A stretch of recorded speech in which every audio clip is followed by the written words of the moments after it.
Hello, lovelies! We have got a stupendous episode for you today because I am making stew 3 delicious ways, and I could not be more excited about it. Obviously, the chilly fall weather has set in, which in my house means it's stew season. We're gonna kick things off today with a classic beef stew. As always, I'm starting with a nice big Dutch oven on the stove. If you don't have a Dutch oven, a soup pot will do as well here. And I'm just going to get a little oil heating up in the bottom of my pot over medium-high heat.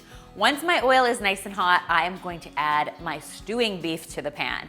Because things are going to cook for a long time and have an ample chance to break down and soften up and get tender, you can go ahead and use way more affordable cuts of meat. Like stewing beef, for example, which is really affordable because it's not very tender naturally on its own, but since it's going to stew for at least an hour or 2, it's going to soften up and become delicious. All we're going to do is season it up with a little salt and a little pepper. You just want to keep it moving to make sure it gets browned evenly. Once your beef has just browned, you can go ahead and start building in your flavor. Now, of course, I love doing this with a classic combination of onion, celery, and carrot.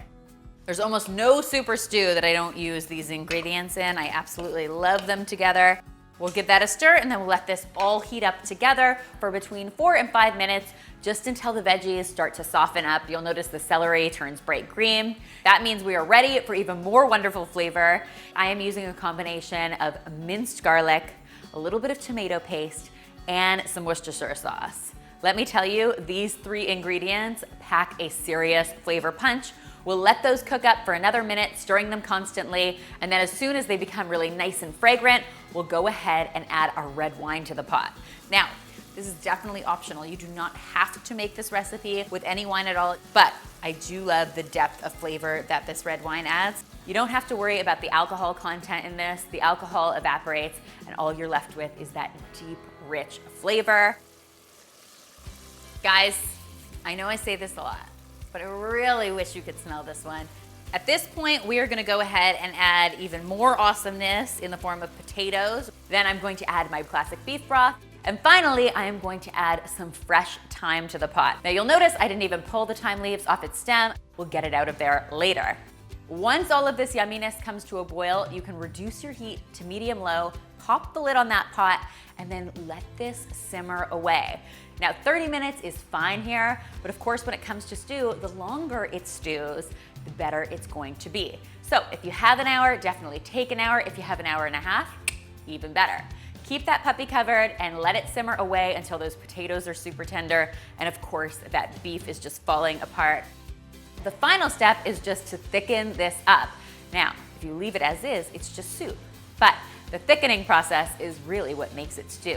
I'm going to be doing this today with some cornstarch. You can also do this with some all-purpose flour. It's totally up to you which you prefer. They both work in exactly the same way. To make this slurry, all I'm going to do is essentially add some water to my cornstarch and then give it a whisk like so. You want to get it all combined so that you don't get any chunks of cornstarch or flour in your stew. I'm just going to pour it right into my pot and keep stirring this until it starts to thicken up. Season it up, of course, with a little salt and a little pepper, and it is ready to be enjoyed. I like serving this deliciousness with a nice piece of crusty bread slathered in butter. And there you have it, my friends. Dinner is served. Trust me, it is totally worth the effort. It's stupid how delicious this dish is. Next up, I'm going to show you guys my hearty chicken stew.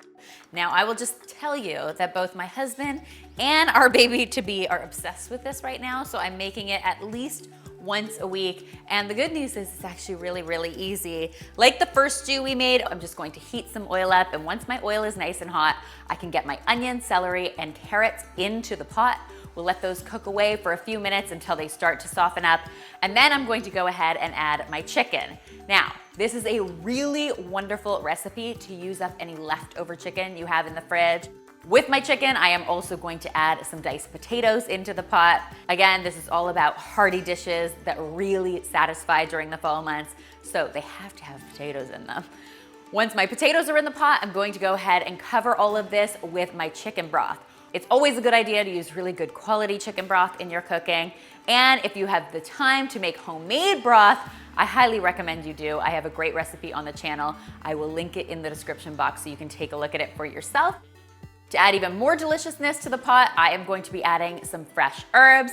So I've got some chopped sage headed into my pot, as well as another full sprig of thyme. I'm just going to let the mixture come to a boil. Once it's reached a boil, I'll reduce my heat to medium-low, pop a lid on, and let it simmer away for as long as I possibly can. Trust me, my friends, it was worth the wait, because things look and smell amazing. I am basically going to go in and just remove my thyme stem. That's always really important. Otherwise, some lucky eater is going to have this in their dish. Probably not super delicious.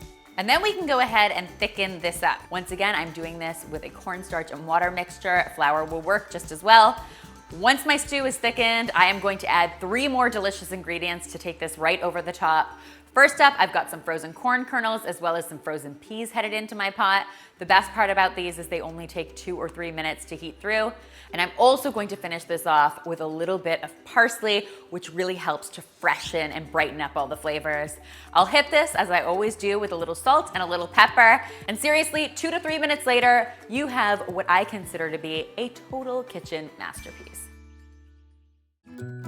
Finally, for all my vegan friends out there who are just hankering for a rich, hearty dish to come home to on a cold autumn evening, I am making a really, really hearty, loaded with veggies, mushroom stew. It starts once again with some oil heating up in my Dutch oven. To that, I am going to add some mushrooms, of course. In this case, I'm using a combination of cremini mushrooms and portobello mushrooms that have been chopped up. You can really use any kind of mushrooms you want in this recipe. We're gonna let those mushrooms cook down until they've released all of their moisture, and then we'll go ahead and add our onion, celery, and carrot to the pot. We'll give that a quick chance to soften up over 4 or 5 minutes. Then we'll go ahead and add some garlic to the pot. Now this dish can handle a lot of garlic, so 2, 3, 4 cloves. I do not judge. And let's be honest, if everyone in the house is eating it, it's almost like you didn't eat garlic at all. 30 seconds later, that garlic will be nice and aromatic and fragrant, which means you know it's time to pile your potatoes into the pot, as well as some barley. Barley is such an awesome fiber-rich addition to a stew like this. It's also going to help naturally thicken up your stew. And then once our barley is in there, we are going to add our liquids. In this case, I am adding some diced tomatoes and then some mushroom broth. Vegetable broth is fine, but if you want a much richer umami flavor, you definitely want to go mushroom broth in this recipe. To add even more great flavor to this dish, I am going to be using some beautiful herbs. So I've got some fresh thyme headed in, a bay leaf, as well as some freshly chopped rosemary. All of these pack a ton of flavor. I'm going to bring this mixture to a boil, pop the lid on, reduce the heat to medium-low, and let this simmer away. It's really important that you give that barley a chance to cook through fully, and usually that takes between 30 and 45 minutes, so you don't want to rush this one. And then once your barley is cooked, first things first, we want to remove our bay leaf and our thyme. Then you can go ahead and add your cornstarch slurry to this. Now this is delicious just as it is, but because I am all about getting more greens in when I can, I am also going to add some trimmed and cut green beans to this pot. The good part about green beans is that they take almost no time to cook, so within 3 to 4 minutes, they'll be nice and tender and ready to serve. Season this up with a little salt and a little pepper, and oh my gosh, guys, vegan comfort food. This stew is, I must say, very savory. Wow. It's too much of a stretch, wouldn't you agree? I hope you'll give all 3 of these tasty ideas a try, and if you do, be sure to tweet me, Instagram me, or Facebook me a photo, because I always love seeing your kitchen creations. Good news, our brand new website is finally up and running, and I'm so excited to share it with you. All of these recipes are available there. I've linked them in the description box, and while you're there, take a look, let me know your thoughts. The website was a labor of love over a year, so we're really, really excited to finally have it up and running, and I hope you guys love it as much as I do. And finally, if you haven't already, be sure to subscribe and hit that notification bell because there is lots more deliciousness where this came from.